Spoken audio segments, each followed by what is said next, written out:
Hi everyone. I'm here to open up a public controversy of technology and technology use on social media, expanding the use of social media and its impact, and also the shift to how it can, tear people's lives down, or, just not fit a good lifestyle habit per se. I will do that by explaining the role of technology on social media, as well as seeing both sides of the possible lifts and downsides, coming together as in a public communication. In a way, this counts as a public issue, is how the controversy is familiar to a large number of people, that is people 18 to 32, which includes young people, young adults and teenagers. It also includes parents and child experts in psychology. In a study called Psychology Today, it shows, it lists a term, nomophobia, means no mobile phone phobia. Who has that type of phobia, a way that they can't be without their phones, or have that little disconnection if they don't have that with them, like their phones. Any takers? Any? When I was younger, yeah. When you were younger? Yeah. Okay, great. So, okay, perfect example. So I would like to talk about that, using that study from Psychology Today, from, it talks about the audience to discover how your smartphone creates digital isolation by people around you who you were physically and emotionally attracted to, and people who you find comfortable with, and that the doctor of med, Mitchell B. Lister, he explains that in that source.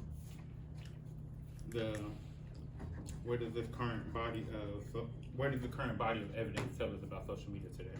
Is what the question comes from. Maya Branson from the Howard T.H. Chain on the effects of using public research, for example. People who indulge in social media are what we call consumers in terms of business. People consume goods and products on social media when they use it. They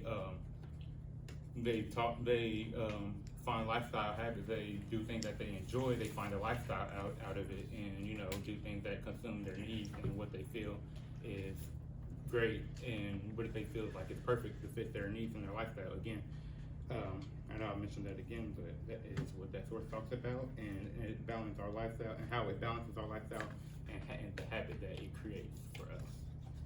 So it all comes down to checking in with yourself. Check in on what you feel like is best need for you, and what you have need for you, and the lifestyle that you want to build up with the choices that you chose. It all comes down to like your social media impact and your intake on it, and how it affects you as a well-being. Keep perspective is another thing. Keep your perspective, keep your ideas, keep your thoughts, keep your focus on what you believe in, what is true, what is right and not right about what social media brings to a daily, and then keep confident, keep living with that. Curate your needs.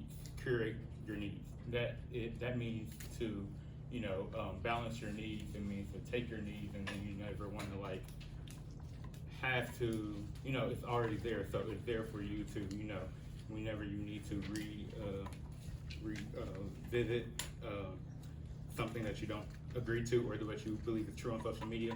You always have that belief that you, I will not go against what I believe, but I do believe that what I believe is true on social media.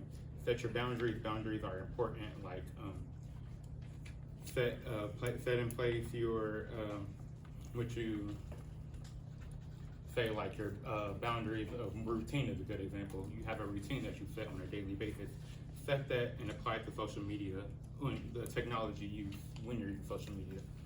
Your technology use plays a big part of social media plays a big part of technology use, and the way you use it, it can, strip your boundaries, but you never want to let go of your boundaries. You want to hold on to them and keep up with that routine that you have. I like routine.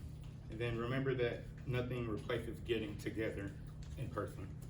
You never want to replace, you never want to do long distance. Well, for people who, is outgoing, like for me, I would say, I would like to, you know, get to know people in person, like eventually at that point in time. I would never just want to sit behind a screen and, you know, like, sit behind a screen and I'm being over here away, you know, not actually physically interacting with someone, but, you know, I don't do long distance friends, and people who, you know, are outgoing like me probably wouldn't want that. So, you know, it's great to, you know, remember that nothing beats the purpose or beats the proactiveness of just going and being with another person or interacting. Yeah, that's the main goal. And so as you all know, the technology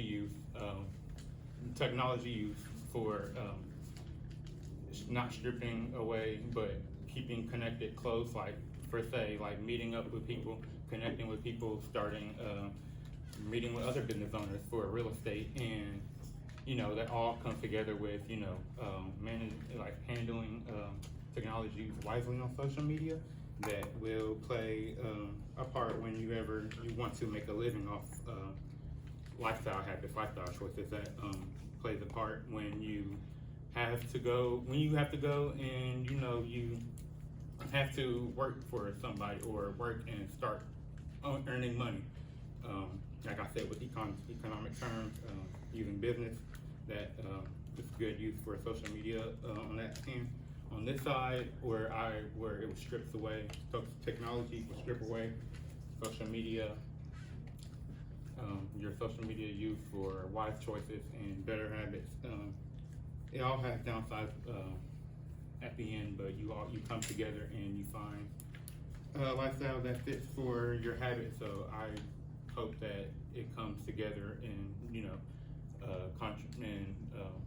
balancing sides. Like, you can see one side and the other, but make sure that you know, live off of what, like I said, see yourself first. Your needs, personal, are great for building that type of habit. And yeah.